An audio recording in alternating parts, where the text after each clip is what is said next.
This is a film about Kenilworth Castle. These pictures show the reconstructed vision of what Kenilworth Castle used to look like. They are imagined visions using factual material which is used to lay out images of how the castle could have looked before the demolition. There are a number of visual reconstructions and a model of how it was previously mapped out. It was a grand castle with a large grounds and could have adopted any one of these forms at particular times. It was said about Kenilworth Castle, it was the glory of all these parts and for many respects may be ranked in the third place, at least with the most stately castles of England. This was taken from a passage by the famous 17th century antiquary Sir William Dugdale.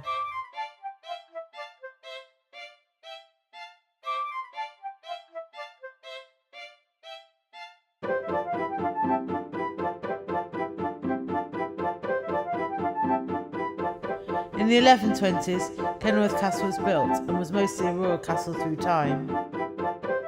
It was made especially strong by being surrounded by water.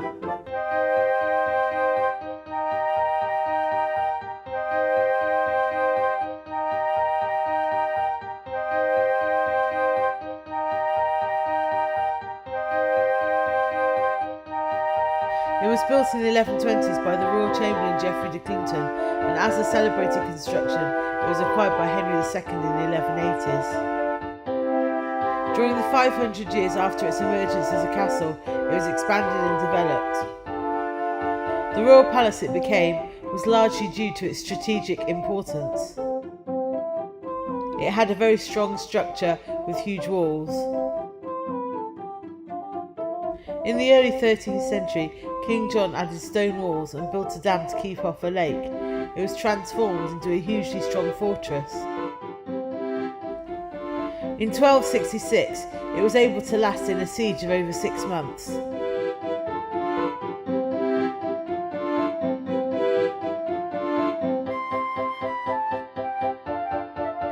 In 1253, Henry gave the castle to his sister Eleanor and her husband Simon de Montfort. The king granted the castle to his son Edmund Crouchback, who held a round table of knights in 1279. In 1390, the Great Hall was expanded and further construction to strengthen and expand continued. In 1399, the castle was returned to the crown. In the 15th century, the Lancastrian kings inhabited the castle. In 1563, Elizabeth I gave it to Robert Dudley, Earl of Leicester, who transformed it into a palace. Elizabeth was invited to festivities in 1575. Live here, good queen, live here, you are amongst friends. Their comfort comes when you approach, and when you part it ends.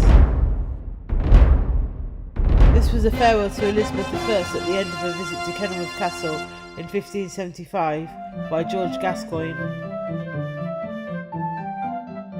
However, unfortunately the castle was destroyed after the Civil War. It is now a ruined castle. It is believed that the ruin occurred in the English Civil War. The castle was an important royalist stronghold during the English Civil War in the battle between the royalists and the parliamentarians.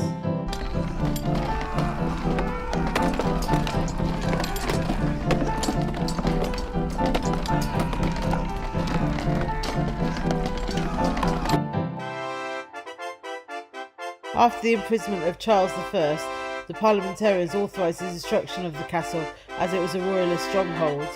In 1648 there were royalist uprisings and the parliamentarians were determined to withdraw any power or status the castle represented.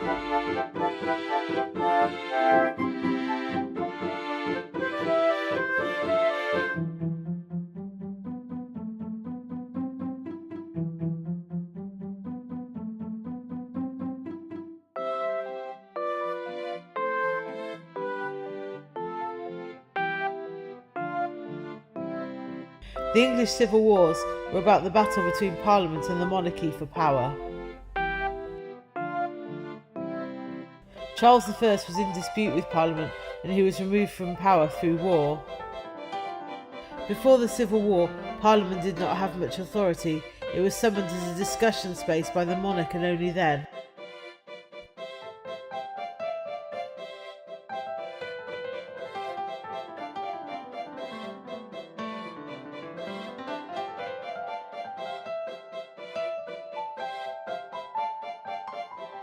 During the Long Parliament, many laws were introduced and the objections to the rule of Charles I became clear, and they began to become more and more powerful.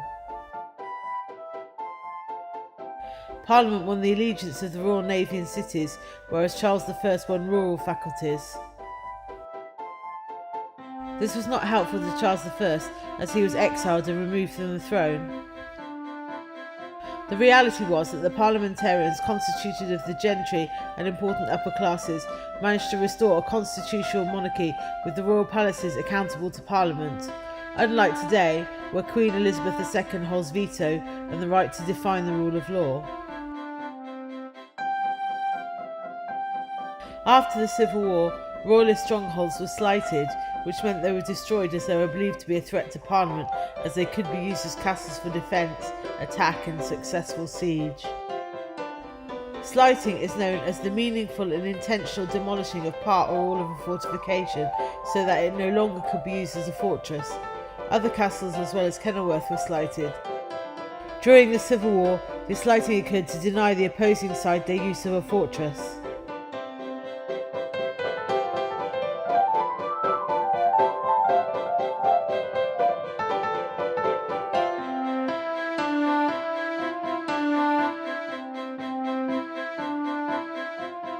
The trashing of the castle raises issues about the role of Parliament in a constitutional monarchy.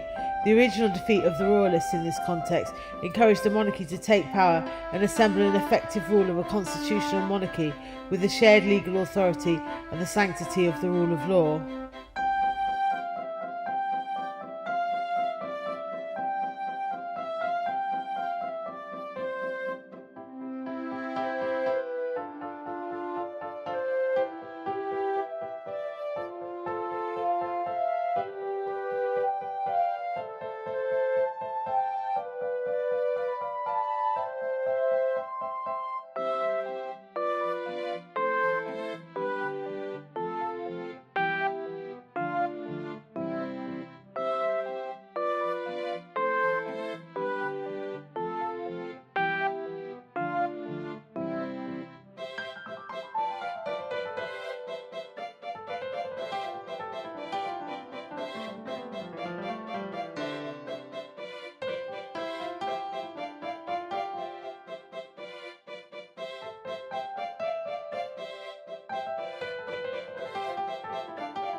Kenilworth Castle has existed as a ruin for many years. In 1958, the castle was given by Lord Kenilworth to the people of Kenilworth, and since 1984 it has been managed by English Heritage. This poem was written about Kenilworth Castle. Tell me, ye ivied towers, can ye repeat the tales of your revelry your lords have told? Do you remember every varied feat of chivalry and gallant knights of old, who in these tower courts so fiercely battled, whose armour glistened and whose truncheons rattled?